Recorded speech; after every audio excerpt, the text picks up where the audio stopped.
Guys, welcome back to Jain talks. ముందుగా శ్రీరామనవమి శుభాకాంక్షలు అందరికీ.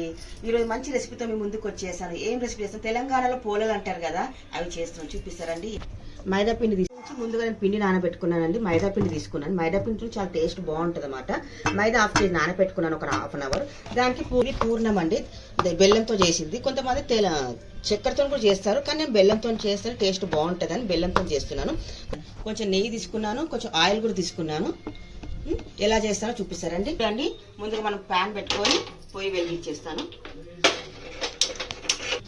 నేను పిండి తీసుకుంటున్నాను, కొద్దిగా కొంచెం తీసేసుకొని మెత్తగా ఉండాలి. ఇప్పుడు బాల్స్ లాగా వేసుకోవాలి మనం దీన్ని అన్నమాట. ఇలా వేసేసుకొని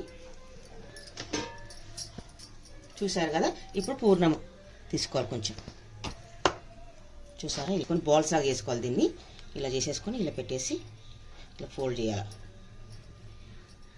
ఇలా ఎక్స్ట్రా పిండి ఉంటే తీసేయాలి.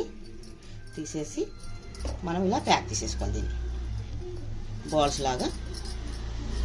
చూసారా ఇలా ప్యాక్ అయిపోయిందో, ఇలా ప్యాక్ అయిపోవాలా. చూసారా ఇలా ప్యాక్ అయిపోవాలి. దీన్ని మనం సన్న కవర్ తీసుకొని దీనికి ఆయిల్ అప్లై చేయాలి. ఆయిల్ అప్లై చేయాలి. మెల్లగా ఇట్లా ప్రెస్ చేసుకోవాలి. రౌండ్గా మెల్లగా చేయాలి. దీన్ని కనాలండి, ఎక్కువ ప్రెస్ చేయొద్దు దీన్ని. చూసారా ఎంత సన్నగా అయిందో, చూసారు కదా. వేసేసారా, నెయ్యి అప్లై చేసుకోవాలి. తిప్పేసేసుకోవాలి.